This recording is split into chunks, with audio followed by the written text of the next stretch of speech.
buenas tardes. Gracias a todos por acompañarnos en esta presentación del libro de Alberto Garzón. Gracias a Casa del Libro por acogernos, por la amabilidad de dejarnos la sala, que se ha hecho pequeña, ya lo veo, para tanta gente, lo cual es... ¿Se oye mal? ¿Ahora qué tal? ¿Ahora mejor? ¿Así? ¿Así? Pues venga, más cerca. Ahora. Es que algo pasaba ahí que no era cosa mía. Pues decía que gracias por acudir a esta presentación a todos, gracias a quienes nos acogen a Casa del Libro, a la escritora y periodista Olga Rodríguez, que presentará al autor y a su obra, y por supuesto al autor Alberto Garzón, con el que he tenido el placer como editor de publicar ya con son 3 libros. El primero hace 2 años, un poco más. Esto tiene arreglo, no sé si ahora lo titularía igual, pero ese era el título. El segundo, me parece que mantendría el título perfectamente, La gran estafa. Y el tercero, y que ha llegado, La tercera república. Hablando de que ha llegado la tercera república, si me permiten, estos días hemos tenido en la editorial, en Península, no les exagero, decenas, por ahí está Laura, que lo controlaba, de correos, de tweets, de llamadas incluso, algunas en tono, les puedo asegurar que absolutamente serio y convencido, advirtiéndonos, preguntándonos o asegurando si estábamos confabulados con la zarzuela. Y yo les puedo, con permiso de Adolfo Suárez, puedo prometer y prometo que no, que de esto no hay nada. Aunque también es muy cierto, y es un hecho incontrovertible, que el rey abdicó el lunes y al día siguiente, el martes, llegó la tercera república. La tercera república de Alberto Garzón, de momento, pero llegó, esto es así. Y ahí sí que la casualidad o lo que sea, no sé cómo interpretarla, porque no soy adivino, pero esto es un hecho. Bromas aparte, este libro lo concertamos con Alberto hace ahora justamente un año. Le propusimos de entrada ese título, creo recordar, porque estamos convencidos que sintetiza, creo que plenamente, al menos una parte troncal de sus reflexiones y de sus propuestas, para cualquiera que haya seguido la trayectoria de Alberto. Y mira por dónde la realidad inmediata parece que además, como decía, nos ha acompañado en el sentido de oportunidad. Se ocupará de presentarlo, lo mío es una breve salutación a todos, como decía, Olga Rodríguez, que es también conocida creo por todos, una veterana, joven periodista, especialista en unas cuantas cosas, pero creo que sobre todo en Oriente Medio y en política internacional, activísima en su labor profesional, ahora, si no me equivoco, sobre todo en Diario Es, y ella tendrá más argumentos y más conocimiento del libro que lo que yo les puedo decir. Y solo quiero limitarme, para concluir, y estimularles por si hace falta a que abracen esta tercera república, que todos los que venimos leyendo a Alberto Garzón, se piense como se piense, se esté o no de acuerdo en total o parcialmente con sus propuestas, sabemos que es un placer leerle. En primer lugar, porque, y que me disculpe Cayo y otros ilustres políticos que nos acompañan, a diferencia del común de los mortales políticos, Alberto habla y escribe siempre claro. Y además encima se le entiende, lo cual es un doble mérito, insisto, tratándose de un político. Y eso da gusto, porque es una rara avis, lo siento Cayo, pero es así, una rara avis en el mundo político de nuestro país. Si esto fuera poco, encima tiene una prosa, no es por darle ninguna coba, pero cualquiera que lo haya seguido, que da gusto leerlo. Insisto, independientemente de lo que uno piense, lo que uno crea, lo que uno firme de sus propuestas. Por lo tanto, yo solo puedo decirles que, por favor, abracen ya esta tercera república si no lo han hecho, y tuya es la palabra, Olga. Muchas gracias. Gracias a todos y a todas por estar aquí y a los que estáis de pie, pues por aguantar. Para mí es un placer presentar el libro de Alberto Garzón. Supe de este proyecto ya, creo recordar que desde el inicio, y quienes somos cercanos a él lo hemos ido siguiendo todo el proceso con muchísimo interés.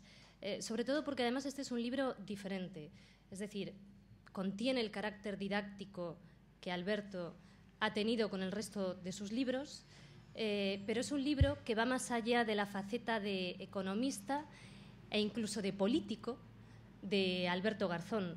Es un libro de pensamiento, es un libro de historia, es un libro de propuestas y es un libro que nos descubre la faceta de Alberto Garzón como pensador e intelectual, que yo creo que es una de las cosas que mejor le definen. Este es un libro que no solo reivindica la Tercera República como una alternativa diferente a la monarquía actual, sino que reivindica, detrás de ese imaginario colectivo que tenemos de Tercera República, una democracia realmente participativa, una democracia real. Reivindica esa idea de que otro mundo posible puede ocurrir, un mundo en el que haya más justicia social y un mundo no solo en el que en la cúspide no esté un jefe de Estado vitalicio que llega a la jefatura de Estado por herencia, por ser hijo de, y que es absolutamente inviolable, sino que es un libro que plantea alternativas y propuestas diferentes.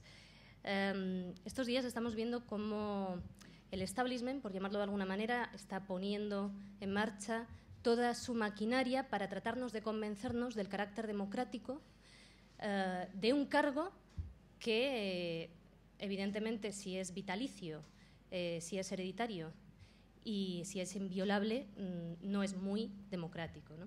Y como estaba recordando el diario estadounidense The New York Times el pasado lunes, y ha recordado en otras ocasiones, es un misterio saber cómo, por ejemplo, el rey Juan Carlos pasó de llegar al trono con prácticamente nada a amasar una fortuna que a día de hoy no se sabe cómo la alcanzó.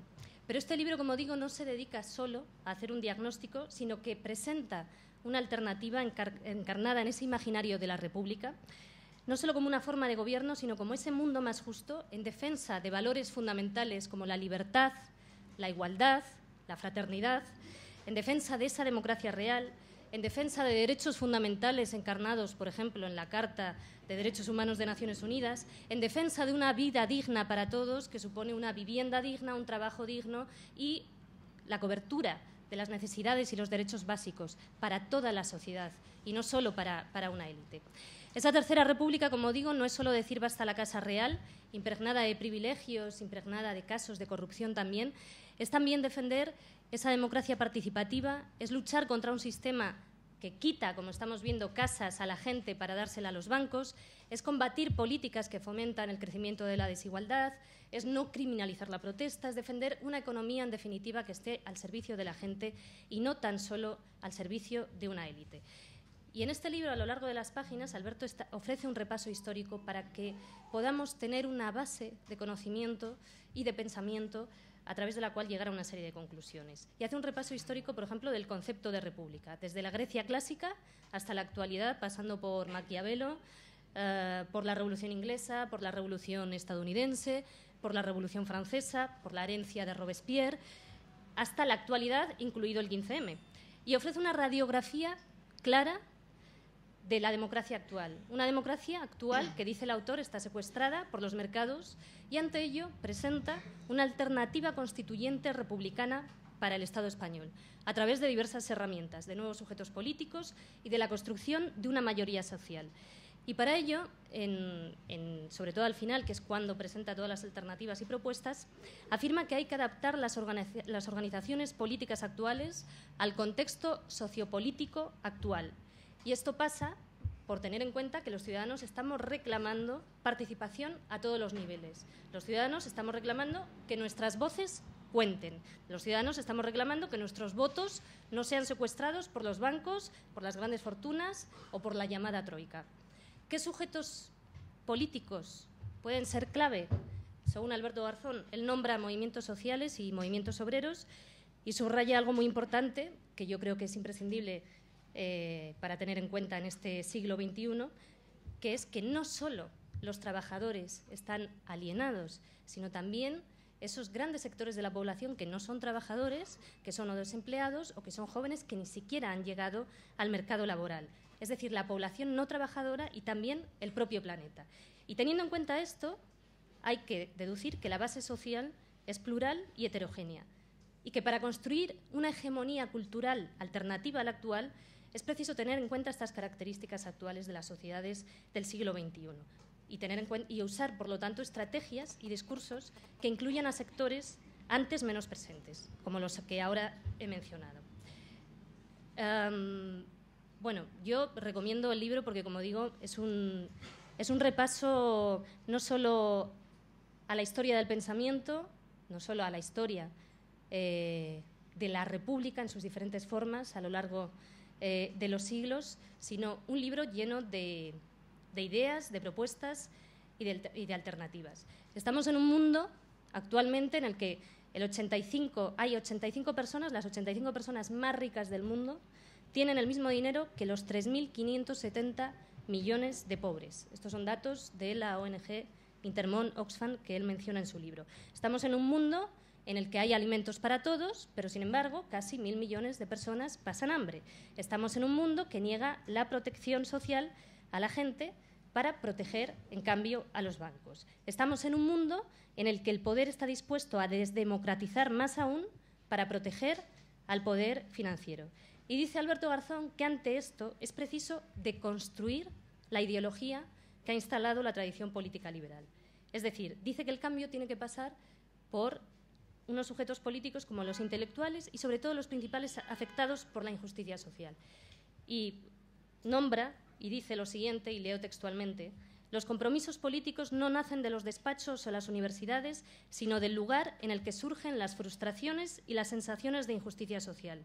Es en la calle, en los centros de trabajo, en cada desahucio o en cada comedor social donde se constituyen nuevas identidades políticas y se eleva el compromiso político. Y ante ello, termina diciendo el autor en la introducción excelente de su libro, hay que actuar a sabiendas de que la derecha, y aquí cita a Marx, puede estar dispuesta, incluso si tuviera necesidad, a sacrificar la corona para salvar la bolsa. Con ello doy paso a Alberto Garzón. Gracias por este libro.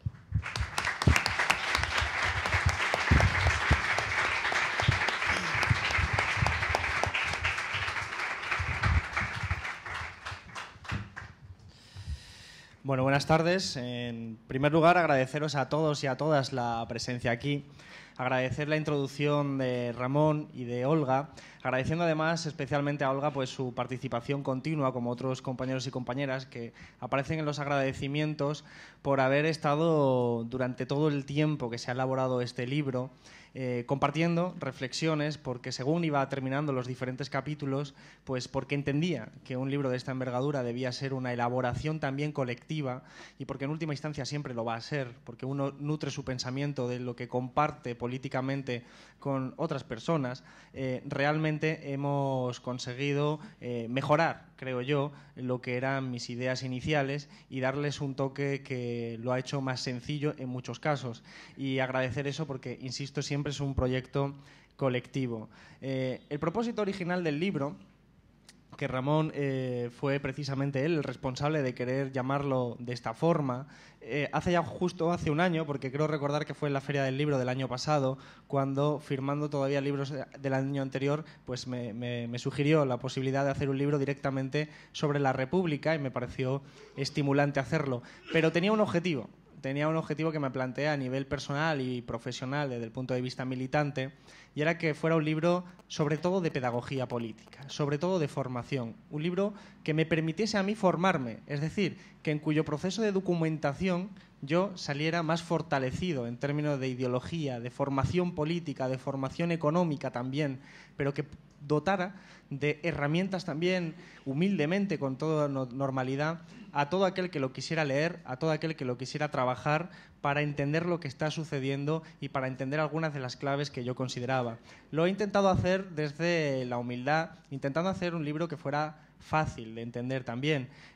Yo creo que los políticos tenemos, aquellas personas que nos dedicamos a una política institucional, tenemos también el deber de hablar claro. Y en este sentido, yo sí incluyo, por ejemplo, al compañero Cayo entre aquellos que, estoy seguro que tú también, Ramón, que realmente intentamos trasladar nuestras ideas a través de un lenguaje comprensible para que sea más fácil, entendible, asimilado y podamos identificar en ello lo que verdaderamente queremos frente a un discurso vacuo, vaporoso, que es el discurso de mucha gente que se ha dedicado a la política como una profesión y que se ha olvidado de por qué entró en política o si alguna vez entró en política por principios, y que de tanto estar en una burbuja, que es como una fuerza centrípeta que te agarra, que te absorbe hacia un centro, que es un centro desideologizado, es un centro de simple gestión del capitalismo y de sus instituciones, al final, con el tiempo, pierde todo sentido político y se acaba quedando en una simple actuación teatral, en un personaje que se ha comido a la persona.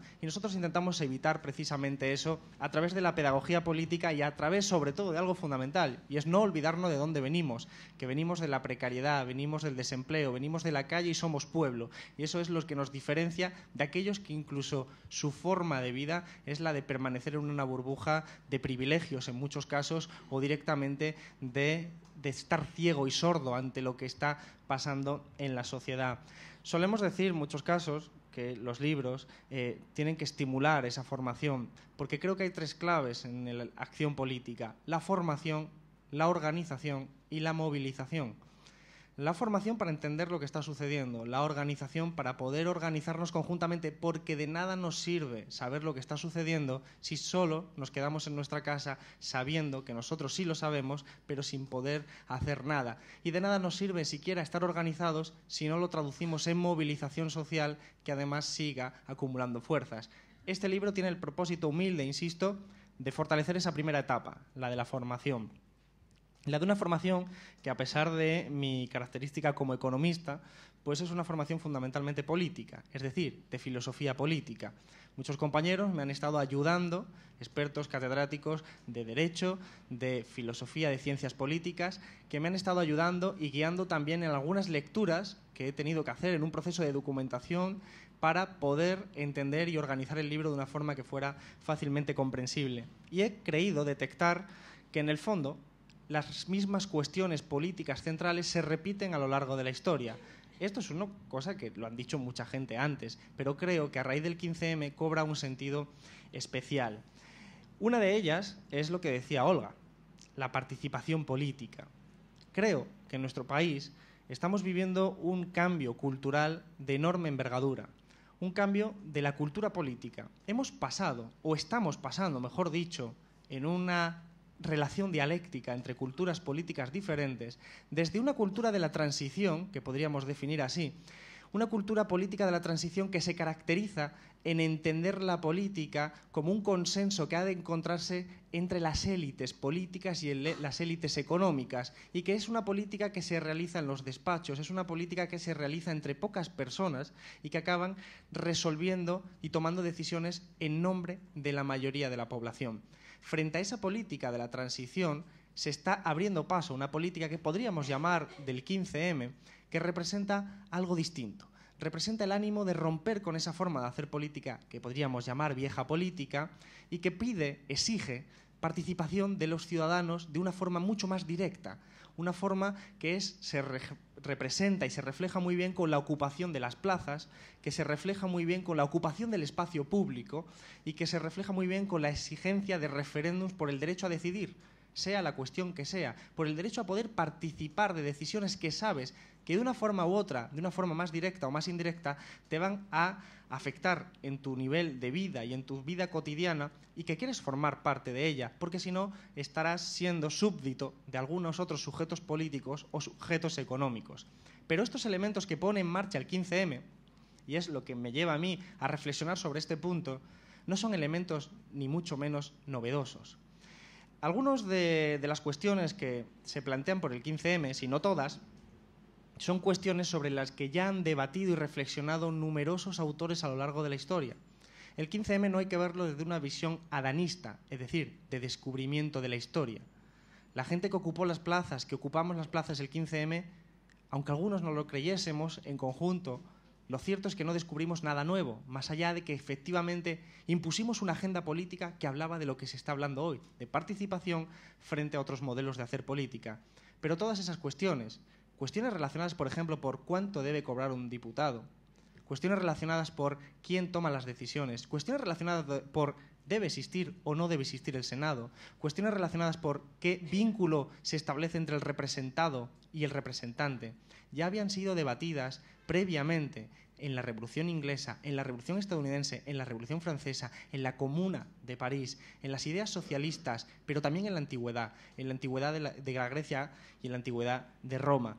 Y precisamente empieza por la antigüedad griega, con un elemento que creo que también tenemos que poner encima de la mesa inmediatamente, porque el libro trasluce un enfrentamiento entre una tradición liberal de enfoque político y una tradición republicana de enfoque político. Por lo tanto, primera advertencia, la república no es solo la forma en la que se elige al jefe de Estado, es decir, una forma monárquica que se transmite por herencia de alta cuna frente a una elección democrática de la jefatura del Estado. No es solo eso, aunque naturalmente expresa eso, sino que nos está hablando de una forma de entender la política, de un paradigma cultural con el que enfrentamos desde los principios y valores de participación y de liberación los fenómenos políticos.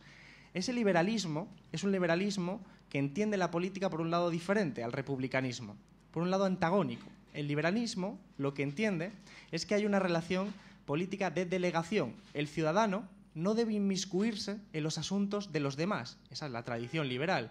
Y entonces se diseñan instituciones para hacer que el ciudadano participe lo menos posible políticamente. Los liberales fueron los que históricamente estuvieron siempre en contra de todo tipo de sufragio universal. Fueron ellos los que apoyaron el sufragio censitario. Los liberales estadounidenses, incluso aquellos más demócratas, siempre suscribieron la esclavitud de los negros. Los liberales siempre estuvieron reticentes a la participación de la ciudadanía. El republicanismo nace como oposición a ese pensamiento, una oposición que plantea que los ciudadanos sí son capaces de tomar decisiones políticas. Y esto, que va a ser la línea fundamental del debate entre si la democracia y la política está reservada a unos pocos o es para todos, es decir, la democratización del poder o la privatización del poder, ya nace en la antigüedad griega, con dos historias. Primero, un debate entre Sócrates y Protágoras. Protágoras decía que la política es algo que está a la que todo el mundo lo tiene por condición natural, de forma innata, que todos tenemos capacidad para dedicarnos a la política. Sócrates pensaba que no, que la política era algo que se aprende, era una técnica, y que para aprenderla necesitabas tener tiempo suficiente y que solo aquellos que aprendieran política podían tomar las buenas decisiones.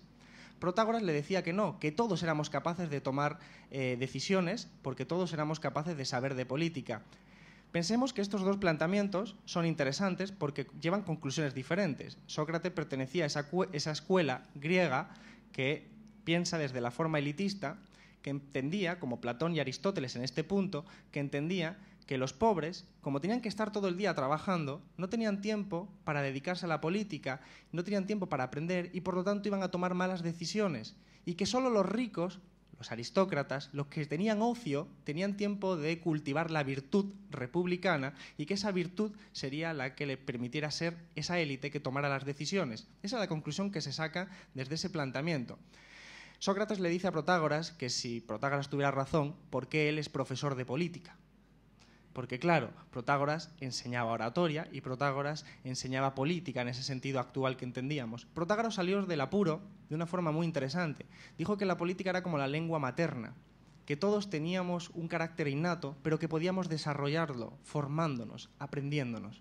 Y eso es lo que yo creo que hay que suscribir, esa visión según la cual todos estamos capacitados para tomar buenas decisiones, todos somos animales políticos, en el sentido también griego, pero también tenemos que formarnos para que no nos engañen, para que no nos estafen, para que no nos utilicen. Esto tiene que ver con ese planteamiento griego de lo que es la política y lo que es el republicanismo. La acción política entendida como la única forma en la cual un individuo puede desarrollarse, es decir, en comunidad, debatiendo en el ágora, debatiendo en la asamblea. Esa es la forma política de participación pública que trasluce en ese pensamiento de la antigüedad. Pero Aristóteles y Platón, por ejemplo, que consideraban que solo los ricos eran los capaces de tomar buenas decisiones, Aristóteles, por ejemplo, llegó a proponer una ley electoral donde el peso de los ricos ponderara mucho mejor que el peso de los votos de los pobres, de tal forma que se aseguraba que las buenas decisiones se iban a tomar, dado que los ricos pesaba su voto bastante más. Es una forma de trampear la ley electoral que nos resulta familiar en cierta medida, porque ese pensamiento elitista, que es un pensamiento que suscribe, como digo, que una minoría es la única capacitada para tomar decisiones, es la que está detrás también de la actualidad. Y podemos decirlo así, hay un hilo que conduce a Aristóteles, Platón con María Dolores de Cospedal, porque el intento de María Dolores de Cospedal es, asumiendo que ya hay sufragio universal, hay que elaborar nuevas fórmulas para expulsar a la gente pobre de la política. Y eso se hace a través de leyes electorales diseñadas ad hoc para expulsar a la mayoría de la población, que es la gente pobre, de la política. Y es la ley electoral que se cambió en Castilla-La Mancha. Pero hay muchas otras formas. Otra forma que ha encontrado el liberalismo actual, después de perder muchas batallas contra el socialismo, que es la fuente de la democracia, porque el socialismo es la fuente del sufragio universal, el socialismo es la fuente del estado del bienestar, es el origen, fueron ellos los que consiguieron esas victorias, y el liberalismo, una vez ya ha sido derrotado en esos ámbitos, ha encontrado formas para mantener a la gente aislada de la política. Y una de ellas es la creación de instituciones a las que los ciudadanos no podemos acceder. Por ejemplo, Mario Draghi y el Banco Central Europeo. Mario Draghi y el Banco Central Europeo suponen ese ejemplo de decir: la gente normal y corriente no sabe de economía, por lo tanto no tiene derecho a votar al presidente del Banco Central Europeo, que será votado entre los sabios de los sabios y que será una elección totalmente alejada de la capacidad de la gente de elegir. Es una nueva formulación que en el fondo tiene esa misma filosofía. La gente es tonta y no puede participar en política. Ese es, en última instancia, la representación gráfica también de los antidisturbios entrando en una plaza para expulsar a la gente. La plaza no debe ser el lugar de la política. Decían los griegos que aquel que se dedicaba solo a su vida privada se estaba entregando a la idocia, que es de donde proviene la palabra idiota. Lo que nos estaban diciendo los griegos es que aquellos que se refugian en su vida privada son idiotas. Y lo que nos está diciendo Cospedal, Rajoy y los antidisturbios es que seamos idiotas y nos vayamos a nuestras casas a no pensar en política, a no pensar colectivamente, a no pensar públicamente. Y el diseño de las instituciones nunca es neutral. Nunca. Las leyes electorales no son neutrales. Nunca. En ningún caso. Y entonces hay que pensarlas de esa forma. Y nuestro sistema político del 78 tampoco es neutral. Nunca. Y por eso hay que repensar las instituciones para dotarnos de nuevas reglas de juego que directamente nos lleven a la oportunidad de tener una democracia real en la que, como decía Olga, nuestros votos no sean capturados. Ese es el fondo del libro, partiendo de ese análisis y comprendiendo que, por ejemplo, los griegos entendían eso, la participación política en las plazas. El 15M nos trajo un reflejo histórico de esa situación.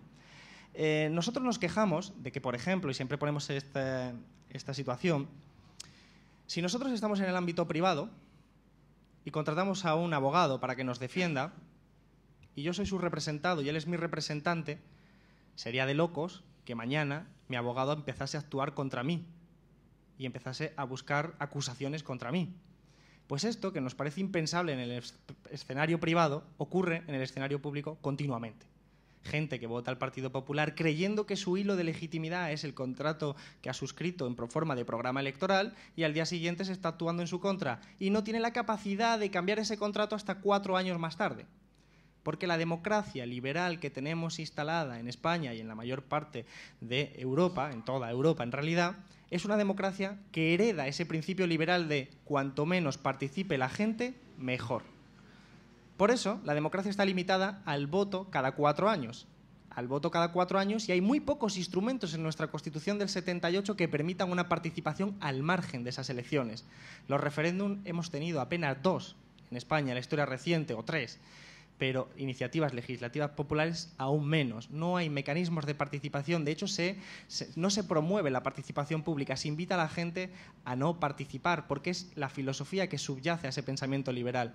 Quienes planteamos una república, quienes planteamos beber del pensamiento republicano, planteamos construir instituciones que fomenten la participación política, que nos impliquen con más referéndum, con más iniciativas legislativas populares, con más mecanismos de participación revocatorios, participación de democracia interna en las organizaciones políticas, en todas, no solo en los partidos, sino también en toda organización política, avanzar en la participación política.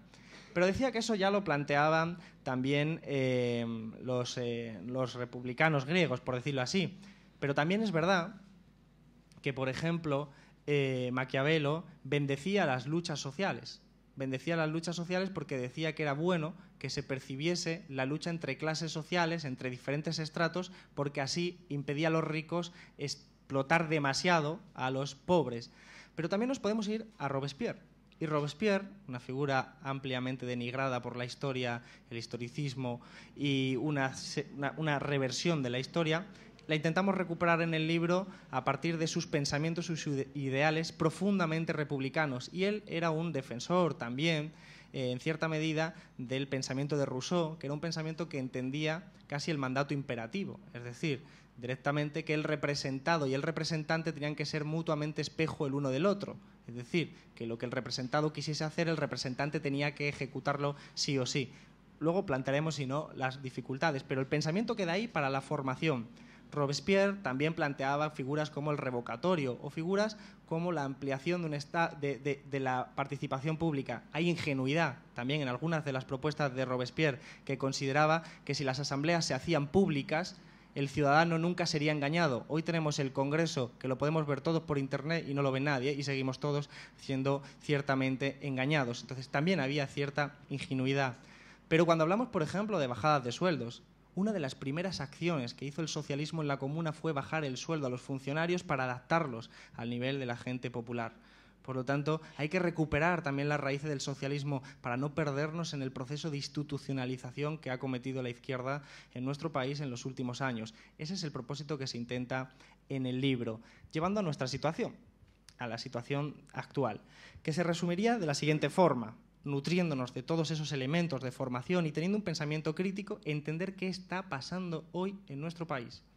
Y en nuestro país tenemos una sociedad capitalista, que se sigue por su propia lógica de reproducción, que es devoradora de las personas, pero también de los recursos humanos del planeta, quiero decir. De hecho, a las personas el capitalismo las considera recursos humanos, que es poner a la persona en el mismo nivel que un martillo, que un hacha o que una Coca-Cola, desechables o útiles en función de la rentabilidad del capital.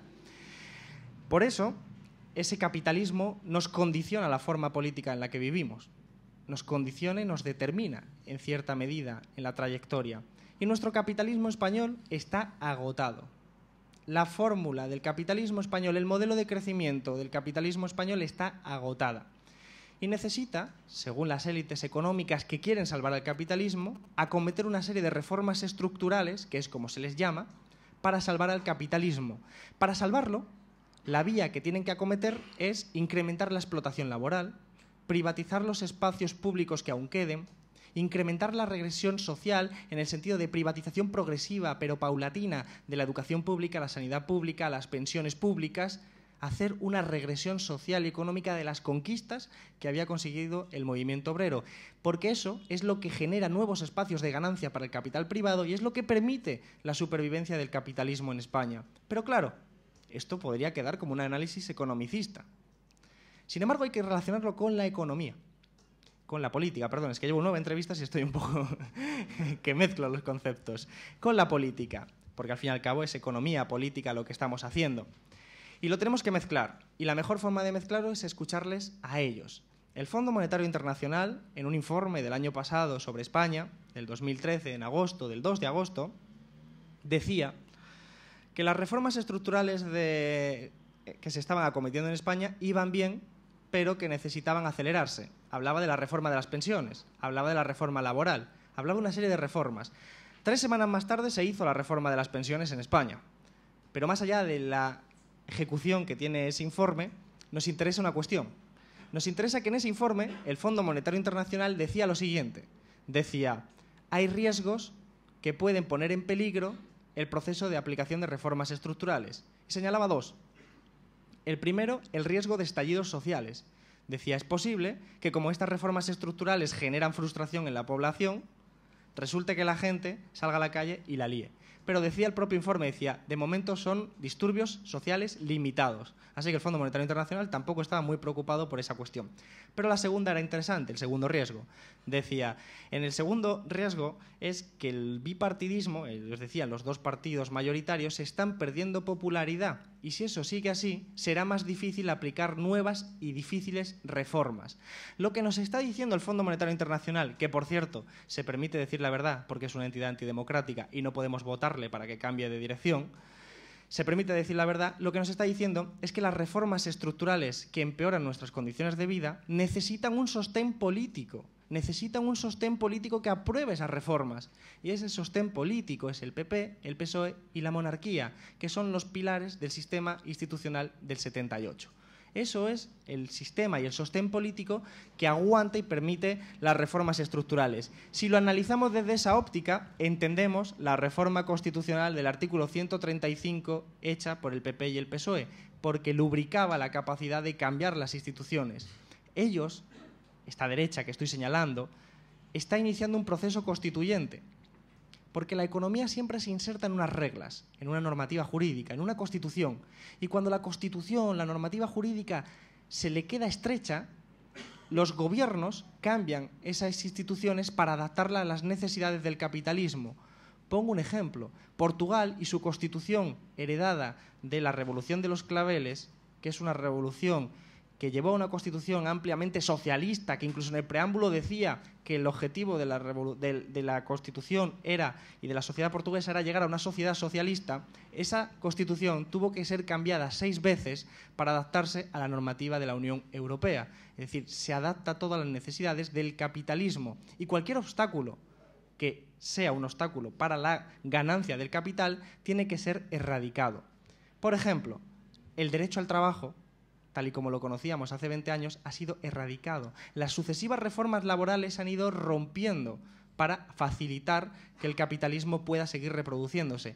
Pero un ejemplo más reciente, la reciente reforma de la administración local permite que un gobierno local en minoría pueda saltarse la prohibición del pleno para aplicar un plan de ajuste. Es decir, si un determinado ayuntamiento decide por un pleno que no se va a aplicar un plan de ajuste, y eso es una elección democrática, el gobierno que esté en minoría, según ese decreto y esas normas impulsadas por el Partido Popular, podría saltarse la mayoría del Pleno para aplicar el plan de ajuste. Y en la exposición de motivo de aquella ley decía directamente que era un obstáculo la democracia municipal para la consecución de la reforma del sistema financiero y de la consecución de las reformas estructurales. Algo parecido pasó con la Ley de la Función Social de la Vivienda en la Junta de Andalucía, porque era un obstáculo para la consecución de la reforma del sistema financiero y por eso lo recurrieron ante el Tribunal Constitucional y por eso el Tribunal Constitucional dijo que el Fondo Monetario Internacional, el Banco Central Europeo y, en definitiva, la Troika tenían razón en sus argumentos porque un determinado número de viviendas que se veían afectadas por parte de los bancos ponían en riesgo a todo el sistema bancario en su conjunto. Una verdadera barbaridad, pero que se deriva de una interpretación del Tribunal Constitucional. En definitiva, ellos hacen un proceso constituyente de cambio de la normativa jurídica, de la normativa institucional, para adaptarlo a las necesidades del capitalismo. Pero eso genera frustración. Y a lo que me parece especialmente interesante es que esa frustración nos lleva a un cambio de la mentalidad política, a un cambio en la forma en la que vemos la política. Por eso se puede entender el 15M, por eso se puede entender la fuerza que tuvo el 15M, porque la gente vemos la política de una forma diferente. Y por eso también hay una cierta ruptura generacional, porque la generación a la que yo pertenezco tiene unas condiciones materiales de vida sustancialmente diferentes a la de nuestros padres y sobre todo a la de nuestros abuelos. Tenemos menos propiedades, más deudas, menos expectativas de futuros, peores condiciones salariales, peores condiciones laborales y desde ese punto de referencia evaluamos la sociedad y la visualizamos a través de otras lentes.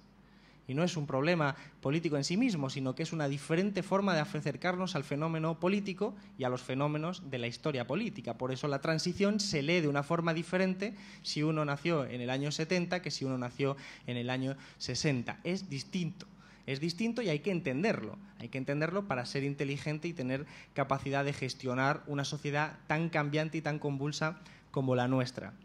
Voy terminando.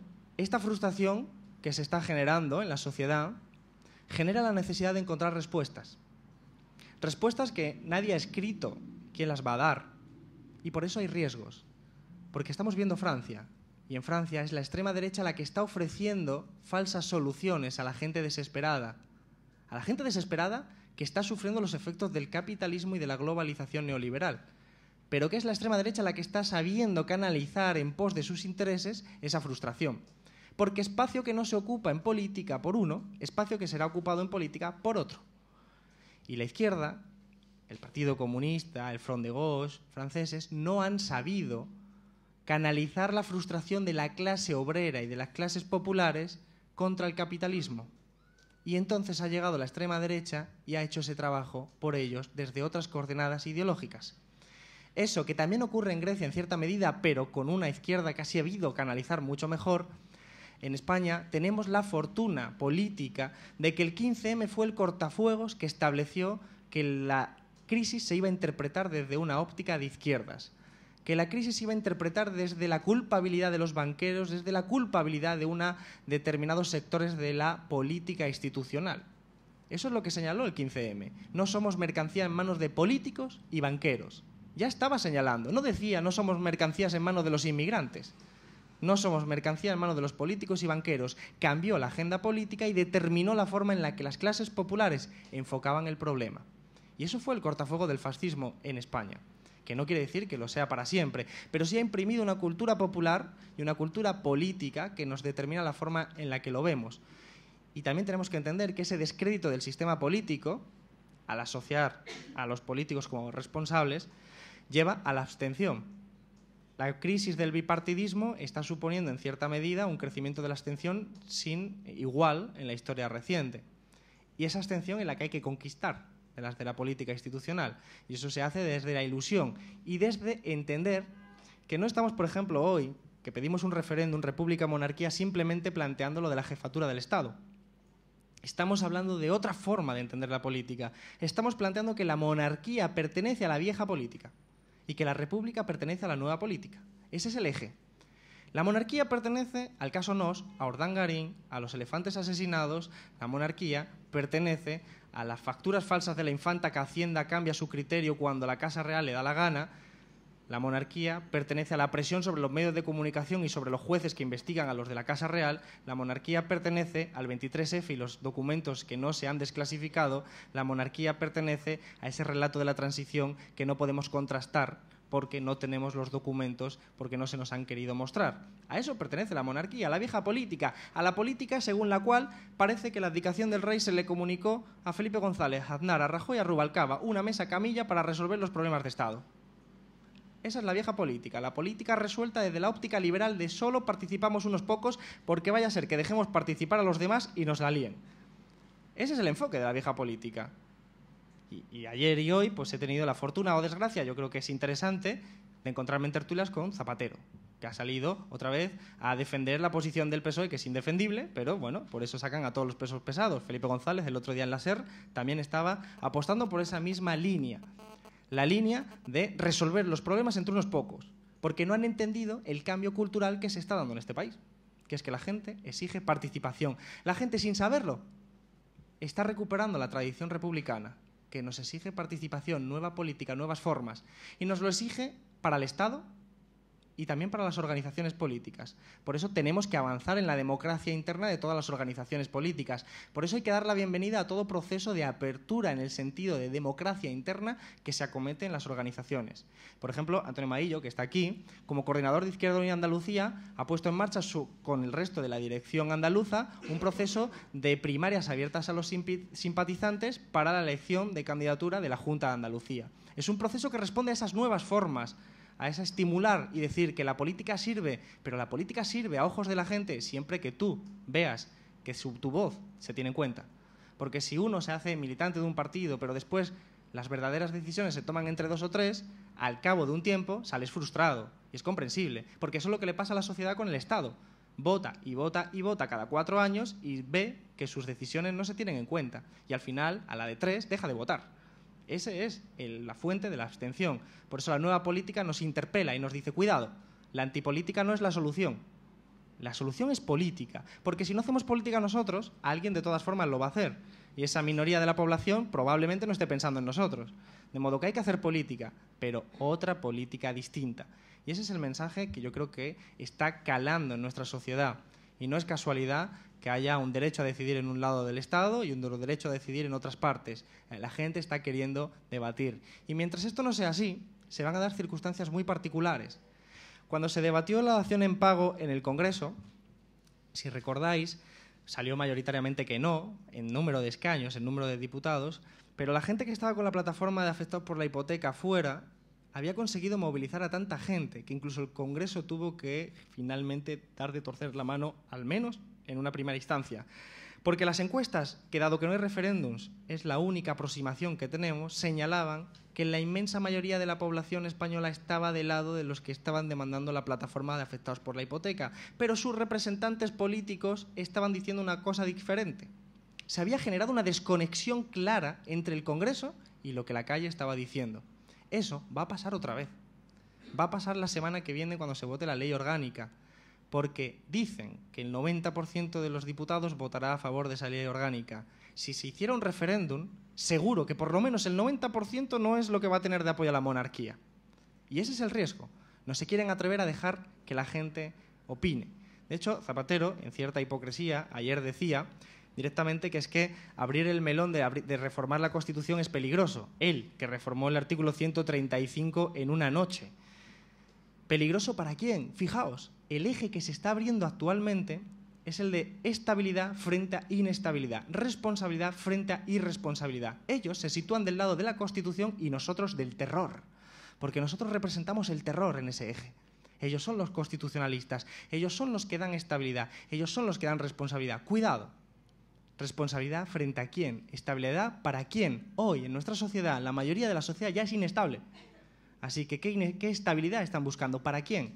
Pues yo lo sé, para la COE, que ha salido presta y rauda a saludar a Felipe VI el Breve. Este apellido se lo he puesto yo ahora mismo, porque es lo que definitivamente va a tener que ser.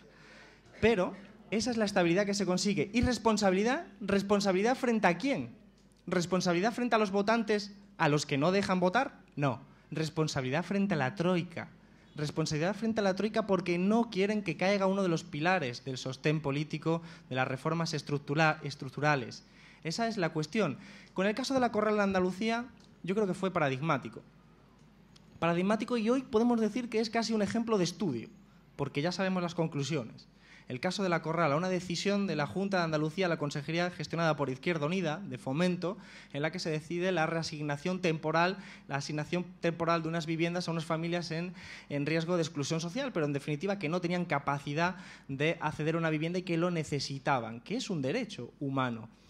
Pues inmediatamente el Partido Socialista, sin ningún tipo de consulta, publica un decreto que le retira las competencias a Izquierda Unida y genera una crisis de gobierno. Pero vamos a no quedarnos en la coyuntura, vamos a analizar el lenguaje.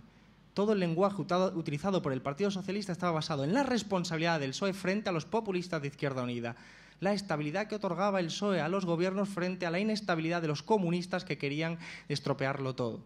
Hoy, después de que Susana Díaz ya diera marcha atrás y de esa forma reconociese claramente que estaba equivocada, porque si no sería decir que estaba a favor de una cuestión que había considerado ilegal, hoy ya han sido realojadas todas las familias porque se ha reconocido que todas tenían los informes y que toda la actuación de Izquierda Unida fue legal y justa. Pero claro, esta noticia no va a salir igual que salieron todos los insultos contra Izquierda Unida desde todos los medios de comunicación, de todos los voceros y tertulianos y toda la gente que salió directamente a decir cosas, como en una tertulia en la que yo estuve, quien con niños se acuesta, meao se levanta, que era lo que decían en referencia a Izquierda Unida.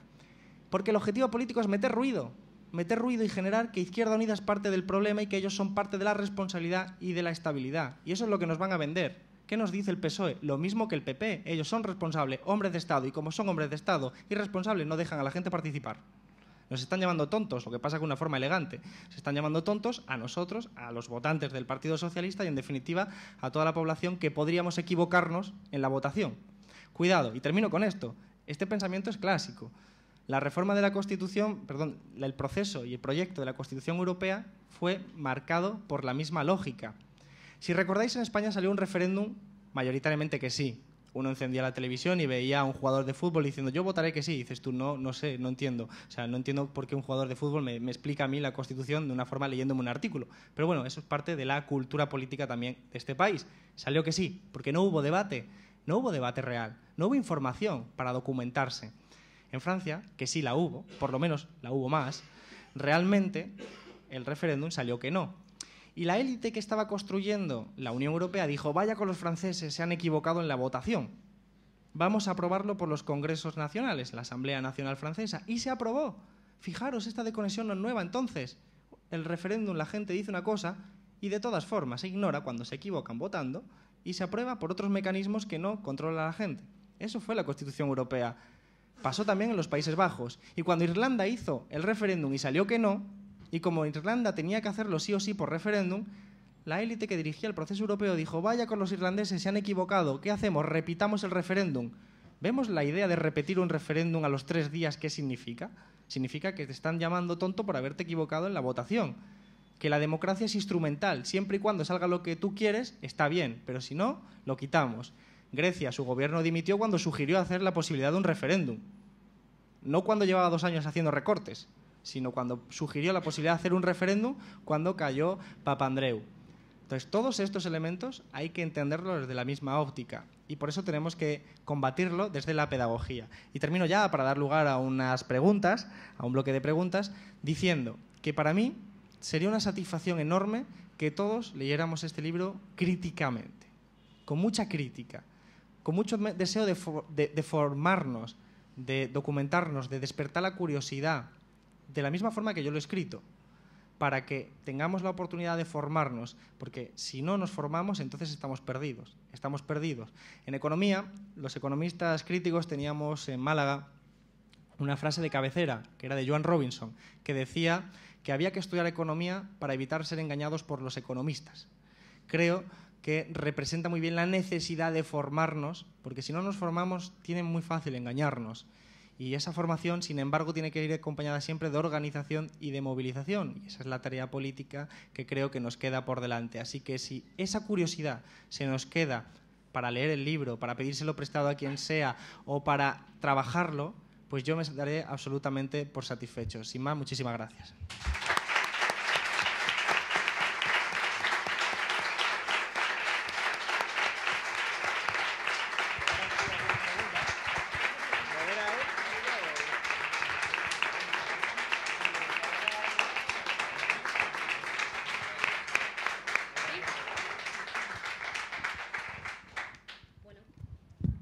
Pues vamos a dar paso al bloque de preguntas.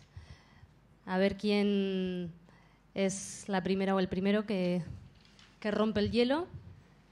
Vale, lo que no sé es si hay micrófonos. Vale, pues vamos a utilizar uno de los 2 que hay en la mesa y lo vamos pasando por el público. Llega, ¿no? Sí.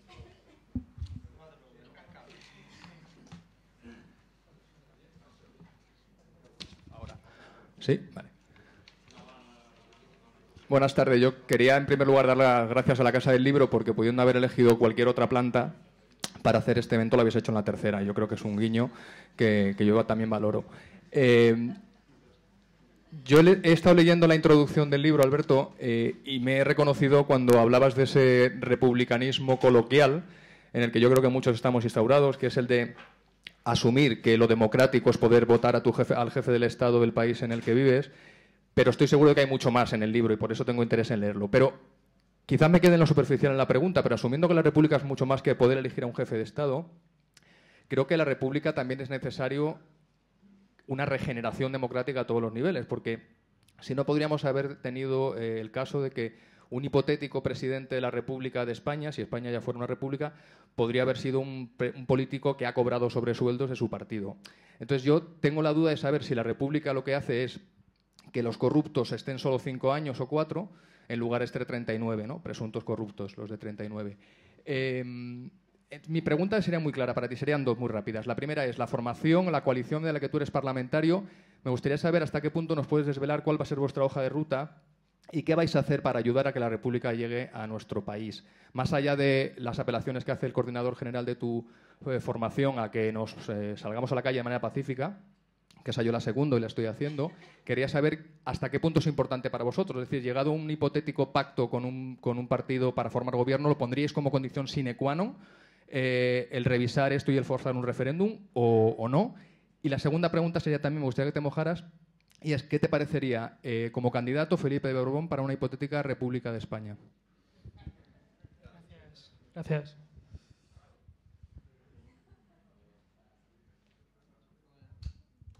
Bueno, voy respondiendo. Bueno, yo a Felipe de Borbón no le votaría. También es verdad que no le voto ahora y ya lo es, ¿no? Sí, el republicanismo coloquial es una forma de definir pues, una interpretación de que la república es simplemente el cambio del modo de elección del jefe de Estado. Por eso Olga citaba la frase de Marx, según la cual pues, al final incluso la propia derecha prefiere pasar de una monarquía a una república siempre y cuando se mantenga determinadas estructuras que le favorecen. Siempre va a ser un avance que Felipe de Borbón se presente a las elecciones como ciudadano cualquiera en igualdad de condiciones que el resto, al menos en forma legal, que a que sea simplemente por herencia. Por lo tanto, eso es lo que me parece. La cuestión de la república como ir más allá y como entenderlo como principios y valores, es entender lo que yo decía antes de romper con esa visión de la democracia de votar cada 4 años y votar mucho más. Uno de los instrumentos en esa nueva forma de entender la política son los revocatorios. Los revocatorios permiten a los ciudadanos revocar a una persona durante su mandato. Por ejemplo, un ejemplo muy concreto para que se entienda bien lo que estoy diciendo. A día de hoy hay una persona en el ministerio que está acusada de que su fiesta de cumpleaños haya sido pagado con dinero de la Gürtel y documentado, aunque no haya tenido una sentencia legal. Por ética debería dimitir. Sin embargo, no lo hace. ¿Por qué? Porque está reservado para el ámbito ético. Si instauráramos la única cosa que puede ocurrir es que a los 4 años se le pueda sancionar en unas elecciones al Partido Popular para que no vuelva a ser ministra. Pero si tuviéramos un revocatorio, permitiría la oportunidad de que todos los votantes pudieran revocar a ese cargo público sin tener que esperar a los 4 años, lo cual es un desincentivo de la corrupción. Es un desincentivo de la corrupción porque ya no puedes ser corrupto 4 años. Si eres corrupto y eres corrupto o incumples el programa electoral y la gente te retira la confianza, se acabó. Tú ya te marchas. Eso es uno de los elementos que desincentiva la corrupción. ¿Hay repúblicas corruptas? A patadas. Por lo tanto, la república no es el elemento que resuelve la panacea, que resuelve la corrupción. Pero como hablamos de una república particular, que entendida como nueva política, tiene que tener claramente dotada instrumentos que sancionen severamente los actos de corrupción y tengan instrumentos de fiscalización del representante público para que no se pueda hacer la corrupción.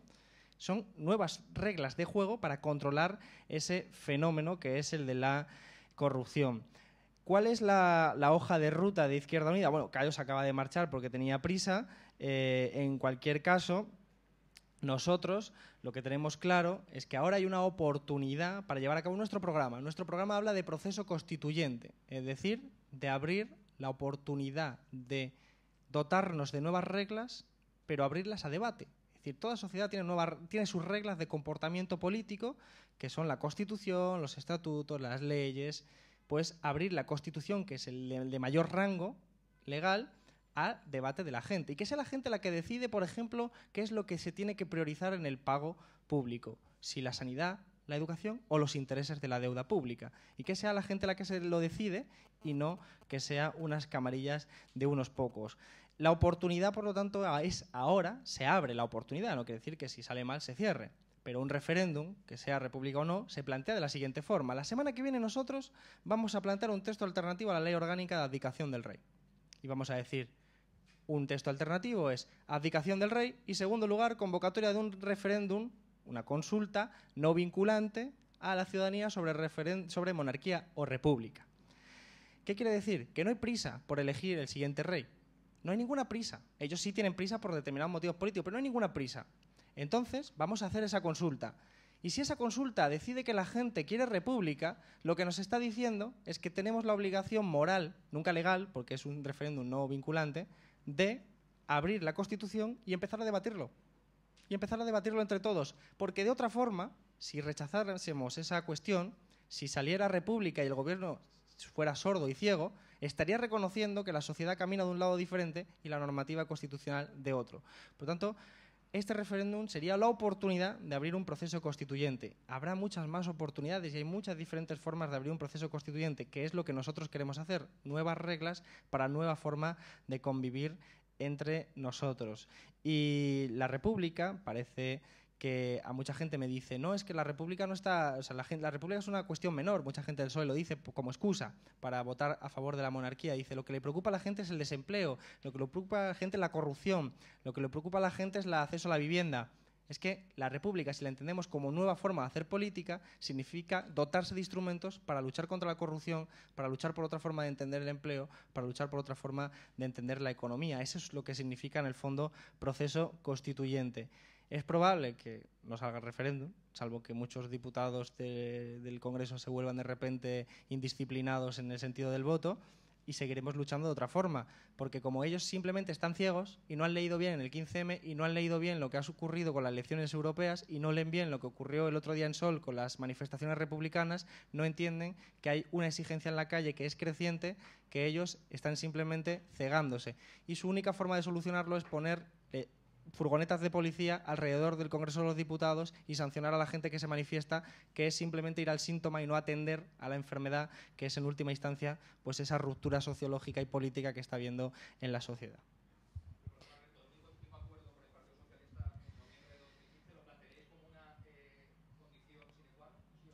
Hombre, nosotros ya tenemos como condición sine qua non de todo pacto la reforma de la Constitución del artículo 135, así que eso ya directamente inhabilita cualquier pacto con el Partido Socialista en ese sentido, que el Partido Socialista sigue reafirmando su posición favorable a la reforma del artículo 135. En cualquier caso, nuestro proceso constituyente tiene que realizarse y ahora, por cierto, hay que ser optimistas porque las elecciones europeas nos dan una lectura de un voto antitroika y de un voto pro proceso constituyente y nuevas formas de entender la política que ya se sitúa en torno al 20%, si no más, a la izquierda del Partido Socialista. Si somos inteligentes y audaces, tenemos capacidad de seguir construyendo ese porcentaje al margen, me refiero, de las siglas y las banderas. A ver, más preguntas, dudas, intervenciones, reflexiones. No sé hasta qué hora tenemos aquí.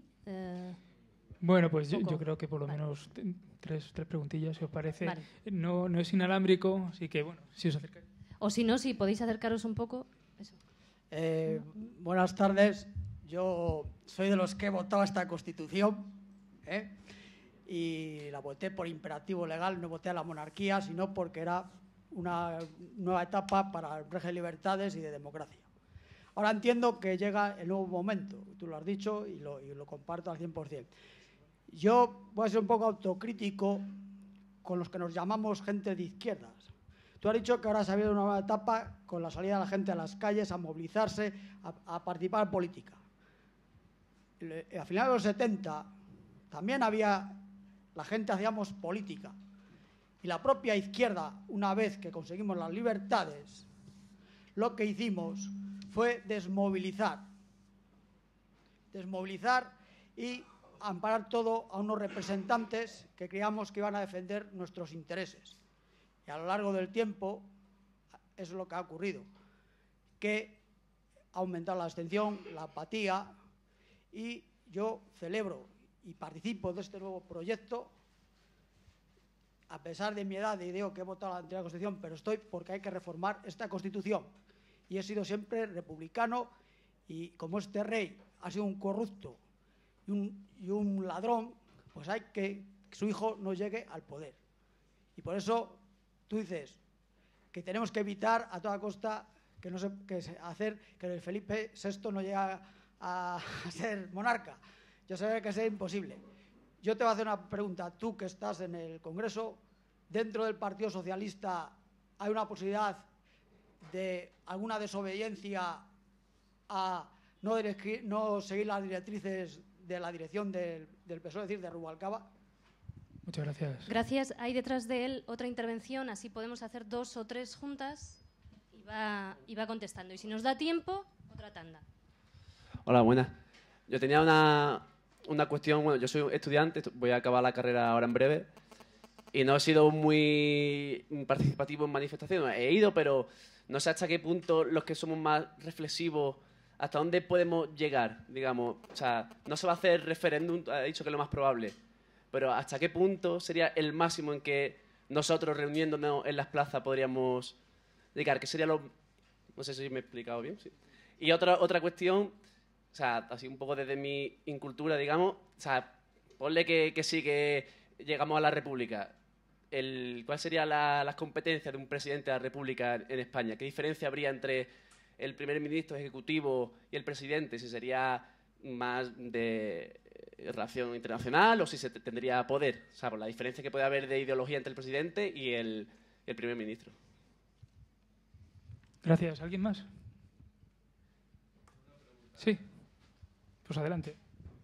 Es que a lo mejor, como dice, por incultura política es que no entiendo por qué tiene que haber presidente y primer ministro. Es que la televisión todo el rato está hablando que es más caro tener presidente y primer ministro que tener un monarca y un primer ministro, pero es que no entiendo en qué se basa eso. Entiendo que en América no es así y que tener 2 representantes también se tiene en Corea del Norte y en Irak. Y en cambio, por ejemplo, el país más poderoso, el más rico como es Estados Unidos, no tiene primer ministro. Y no entiendo entonces en qué se basan en los estudios que se están mostrando en la televisión, que es más caro. No entiendo si es que es verdad que hay que tener 2 figuras. Gracias. Gracias. Bueno, pues empezando por el final, es el debate sobre el diseño concreto que tendría la hipotética república. Y hay muchos diseños sobre los que elegir. La última intervención planteaba que no necesariamente tiene que ser un esquema fijo. Efectivamente, por ejemplo, cada diseño corresponde a un determinado contexto histórico. Si Estados Unidos tiene un presidente con tanto poder, se explica principalmente porque los británicos, que fueron una monarquía, cuando llegaron como colonos a Estados Unidos, se encontraron con que si querían replicar el sistema, no tenían a quién elegir como monarca. Así que eligieron una forma de gobierno que daba amplios poderes a un presidente que actuaba como si fuera un monarca, aunque sencillamente elegido. Pero es un diseño que se corresponde con la historia política. Nosotros tendremos que debatir y diseñar nuestro diseño concreto. Lo que pasa es que esa es una segunda fase. Ojalá lleguemos. A mí me encantaría que estuviéramos ya ahora aquí defendiendo qué tipo de república. Pero es una segunda fase. Igual que todos los estudios que dicen la república es más cara o más barata, son mera ciencia ficción, porque uno no ha definido el diseño concreto, ni los sueldos, ni la remuneración, y eso es una cuestión que no podemos saber, porque para empezar no podemos saber ni cuánto nos cuesta la Casa Real actualmente, y mira que llevamos tiempo con ella. ¿Hasta cuándo puede aguantar un gobierno o una serie de sujetos políticos defendiendo una monarquía frente a la calle manifestándose? Pues hasta una pérdida de legitimidad. La pérdida de legitimidad suficiente se da con el número de manifestaciones, desde luego, la cuantía, el momento adecuado para dar el golpe en forma de manifestación, es decir, el momento y la oportunidad política, pero también las elecciones. Es decir, la Segunda República llegó a través de unas elecciones municipales donde se ganó en determinados lugares clave, que fueron grandes ciudades, y eso asestó un golpe crucial de legitimidad a la monarquía. Puede llegar a través de unas elecciones municipales también. Casi llegan unas europeas y vamos a ver si todavía no lo conseguimos. Se trata de golpes de legitimidad a los pilares fundamentales del régimen y del sistema político, que en este caso son PP y PSOE. Yo entiendo la abdicación del rey a una semana y un día de las elecciones europeas como una precipitación frente a un resultado que manifestaba la pérdida de capacidad de gestión de un sistema por 2 partidos que están en una trayectoria decadente. Y que este escenario repetido en unas elecciones municipales o generales podría imposibilitar o por lo menos dificultar un proceso de sucesión real. Y entonces se anticipan y lo hacen lo antes posible para garantizar un escenario favorable a ellos, con un Congreso de los Diputados con una correlación de fuerzas aplastante en su favor, que probablemente no sería tanta en las próximas elecciones generales si la trayectoria se sigue manteniendo. Así que se trata de darle golpes por todas partes. Darles golpe por todas partes. En Grecia, el pilar fundamental de las reformas estructurales era tanto los conservadores como el PASOK por la parte izquierda. Ya le han dado un golpe al PASOK y la Syriza se ha podido penetrar en la brecha porque allí no tienen nada más que esos 2 pilares. En Portugal también tienen 2 pilares y todavía no lo han podido derribar. Aquí tenemos 3, PP, PSOE y la monarquía. Se trata de un ejercicio de ir derribando esos pilares, porque eso será lo que obstruya la aplicación de las reformas estructurales de la Troika, porque si no conseguimos sacar al PP y al PSOE y sus responsabilidades frente a la Troika de esos gobiernos y de esa administración, pues seguirán aplicando las reformas y seguirán aplicando su plan de transformación económica, que es también un plan de transformación social. Esa es la estrategia, bueno, ese es el objetivo. La estrategia habrá que determinarla pues a través de una hoja de ruta de manifestaciones y una hoja de ruta de presentación a las elecciones que vaya pensando en esos términos. Dentro del Partido Socialista, si hay disidencia, bueno, Yo no lo sé, hasta ahora no la ha habido, salvo del PSC en términos del derecho a decidir. No la hubo apenas, es decir, hubo ejemplos, con el artículo 135, entre otros Antonio Guterres y gente de izquierda socialista, pues rompieron la disciplina de voto y lo pagaron caro porque hoy no queda ninguno de izquierda socialista en el Congreso. Lo pagaron caro en términos políticos. El Partido Socialista es muy férreo. Si Rubalcaba además se ha quedado es para pilotar este proceso tan rápido. Fijaros qué rápido que están insultando al Parlamento. La semana que viene han anulado los plenos que había, solo para mantener una sesión para la abdicación del rey y la sucesión de su hijo. Y la semana siguiente han dejado un solo día de pleno porque se supone que hay que asistir a la coronación de Felipe VI el Breve. Es todo un insulto al Parlamento en esos términos. Después hay que conseguir que sea Felipe VI el Breve, no me dejéis mal también. Vaya a ser que al final la liemos. Y en términos de lo que decía el compañero que votó la Constitución, es cierto que el 67% de la población española actual no ha votado la Constitución.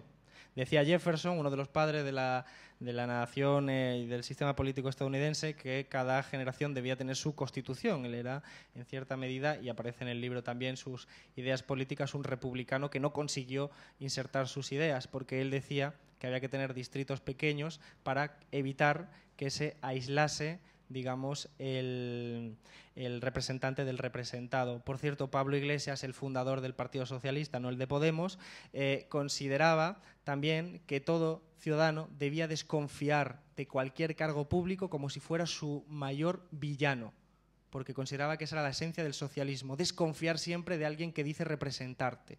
Si lo analizamos de esa forma, podremos encontrar hondas raíces del 15M en el socialismo, y por eso es tan importante hacer esa revisión histórica para fundamentar nuestras ideas desde el rigor y no desde el adanismo, y también para romper ese proceso de institucionalización de la izquierda que también señalabas tú, de cómo se han pegado las moquetas de los despachos a la gente que ha abandonado sus ideas o la ha dejado un poco de lado y ha acabado asumiendo no solo la ideología neoliberal, sino también la forma política del sistema del 78.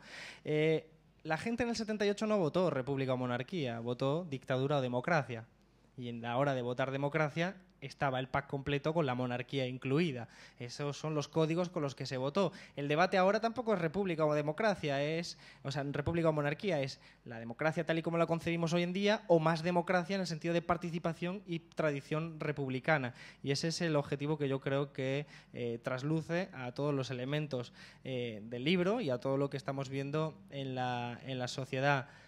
El otro día, ayer mismo, en La Sexta, cuando estaba debatiendo con Zapatero, le dije, es que nosotros queremos debatir. Y dijo Zapatero, ya lo estamos haciendo aquí. Le dije, aquí no, en el plató no. En algún sitio es donde queremos debatirlo, en algún sitio que efectivamente esté, en fin, legitimado para ello. La legitimidad es algo muy importante.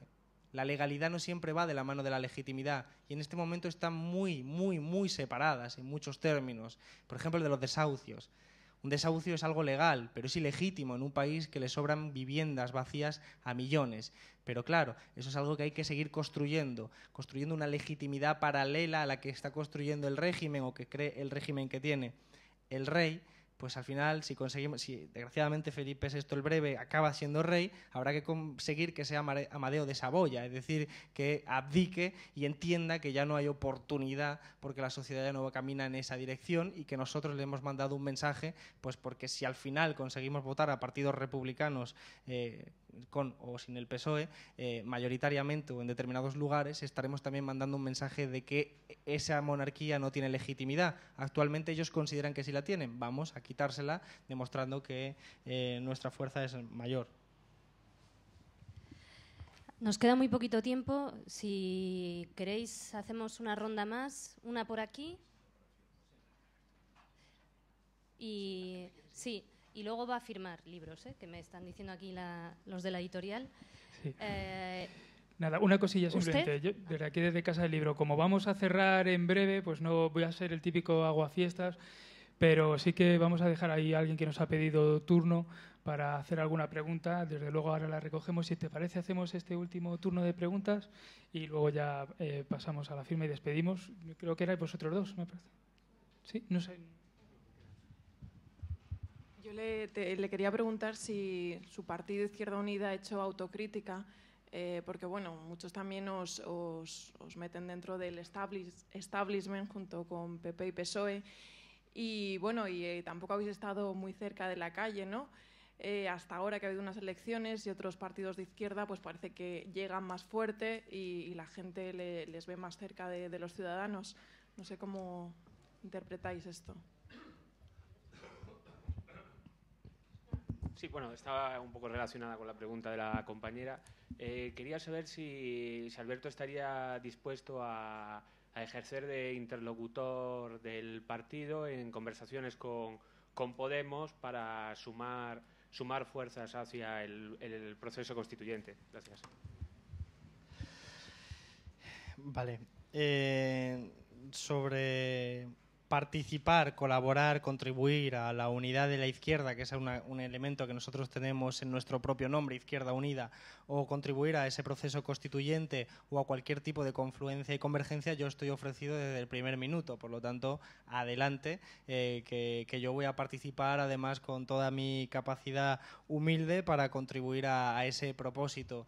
Y afortunadamente me has puesto el ejemplo de Podemos, que son gente a la que conozco, compañeros que creo que compartimos proyecto político, al margen de que tengamos diferencias programáticas y diferencias estratégicas, como es normal, y discrepancias de esa naturaleza, pero que se encierran dentro de los matices. Pero no solo Podemos, sino que hay otras fuerzas y sobre todo hay un sector enorme en la abstención que tenemos que conseguir atraer, y para eso hay que trabajar conjuntamente. Por lo tanto, la respuesta es muy, muy fácil. La otra también es fácil. ¿Izquierda Unida debe hacer autocrítica? Sí, siempre, pero gane o pierda. Quiero decir, la autocrítica, la reflexión crítica tiene que estar permanentemente encima de la mesa para no dormirse los laureles y para que no se te pegue la moqueta al suelo. Eso es un elemento que creo que de principio. ¿Qué está ocurriendo o qué ha ocurrido a mi juicio? Desde una perspectiva de una persona que ha entrado en Izquierda Unida precisamente con un perfil de movimientos sociales, y que no me voy a asumir, digamos, cierto comportamiento institucional, porque yo he sido cargo público desde hace 2 años, pero sí que puedo desde la izquierda hacer una perspectiva de crítica, autocrítica, de cierta institucionalización, de cierta desidia de la izquierda de participar en la calle, por supuesto ni mucho menos generalizada, pero sí de cierta parte que se ha quedado en los despachos esperando que la gente le tramitara las propuestas para uno presentarlo en el Pleno, y eso no es conectar con la ciudadanía. Hay que hacer esa autocrítica porque creo que en el imaginario español, aunque a mi modo de ver es falso, es erróneo, sí que creo que en ese imaginario español hay una parte de la sociedad que considera que Izquierda Unida está del mismo lado que PP y PSOE asociado a la vieja política. Y hay elementos que lo pueden fundamentar incluso, como por ejemplo el caso de Bankia, o casos de corrupción no resueltos de forma rápida, temprana, e incluso que se han resuelto de forma torpe. Y eso, aunque ya se ha liquidado, ha dado una visión para una parte de la sociedad de que Izquierda Unida pertenecería al mismo sector que PP y PSOE en esa forma de hacer política, que insisto que yo creo que es falsa, pero no voy a negar que una parte de la sociedad lo sigue considerando como una realidad, y hay que trabajar y hacer mucha pedagogía política de Izquierda Unida y sobre todo mucho ejemplo político para demostrar que no es así.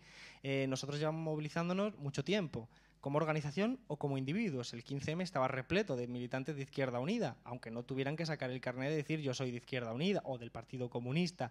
De la misma forma que parando los desahucios, los de Izquierda Unida no llevamos una chapita que diga Izquierda Unida, pero estamos ahí y realmente hemos participado activamente parando desahucios o rodeando incluso el Congreso, un elemento que podría sonar raro cuando hablamos de un partido político. Y sí creo que tenemos que entender la política, y termino con esto, de una forma que si las clases populares o determinados sectores de las clases populares todavía no nos votan, es porque no hemos conseguido conectar con ellos. Porque el proceso de institucionalización de la izquierda en este país ha llevado a desconectarse de la calle. Y mientras el Partido Comunista contra la dictadura tenía asociaciones de vecinos, controlaba redes sociales, redes en los barrios y estaba muy implicada e imbricada en el barrio, pues el devenir de los tiempos, por determinadas razones, nos ha institucionalizado, también porque nos hemos empequeñecido como organización y nos ha institucionalizado. Y entonces hemos perdido cierto contacto con la clase popular, que al final ha quedado huérfana políticamente, y es una orfandad que tenemos que recuperar la paternidad política y conectar con ellos. ¿Cómo hacerlo? Hay gente que considera que se hace de discurso, de nuevas estrategias de comunicación. Por ejemplo, quizás Podemos es una interpretación de ese fenómeno a través del discurso. Yo considero que lo verdaderamente eficiente en el medio y en el largo plazo es insertarte en el conflicto con ellos. Es decir, pongo un ejemplo, que es el que más que aparece en el libro. Cuando vamos a un desahucio, y vamos a impedir un desahucio para ponernos delante de la policía, lo que vemos es a mucha gente que está parando el desahucio, pero que a lo mejor no ha votado en su vida, pero que está allí, aunque sea y se defina como apolítico, porque considera que se está cometiendo una injusticia. Y está allí porque conoce a la familia de toda la vida a la que van a desahuciar y quiere luchar para que no pierdan la vivienda. Tiene un sentimiento de rabia, de frustración para parar, que le lleva a intentar parar el desahucio. Entonces, el activismo político verdaderamente importante, a mi juicio, es llegar, como hace la plataforma de afectados por la hipoteca y como hacen compañeros y compañeras de Izquierda Unida, llegar allí, ponerte con ellos, impedir el desahucio y transformar esa rabia y esa indignación en un compromiso político, explicándole que eso no es un caso aislado, ni es un fenómeno coyuntural, sino que obedece al comportamiento del sistema financiero, al capitalismo, a su lógica, y transformando un sentimiento de indignación en compromiso político. Es una tarea mucho más tediosa, más larga, más de medio y largo plazo, pero eso es lo que da solidez a las bases sociales de la izquierda. Por eso creo que ese sí que viene de la autocrítica y de una necesidad de convertir las organizaciones en instrumentos útiles. Y partiendo de una base, no se va a afiliar a Izquierda Unida o a ninguna organización política a alguien que no ve en esa organización un instrumento útil para participar políticamente. Por eso hay que dotarnos de nuevas herramientas dentro de la organización para que la gente de fuera diga: yo quiero parar desahucios y por lo tanto sé que el instrumento más útil es Izquierda Unida. Eso es lo que quiero que la gente piense, y para eso hay que adaptar la organización también, haciendo esa reflexión crítica, reconociendo todos los elementos a favor que naturalmente existen de sobra y por mayoría, que representan también ese crecimiento electoral que estamos teniendo, pero ir mucho más allá y convertir Izquierda Unida en un instrumento que nos permita pues también formar parte de esa tercera república y de ese proceso constituyente. Y sin más, pues agradeceros a todos y a todas la presencia aquí, animaros a seguir formándonos, organizándonos, movilizándonos, y seguimos debatiendo porque efectivamente la lucha es larga, pero hay que estar activado políticamente, haciendo política en los foros públicos, porque si no, la van a hacer otros y nos va la vida en ello, literalmente, de hecho. Muchas gracias.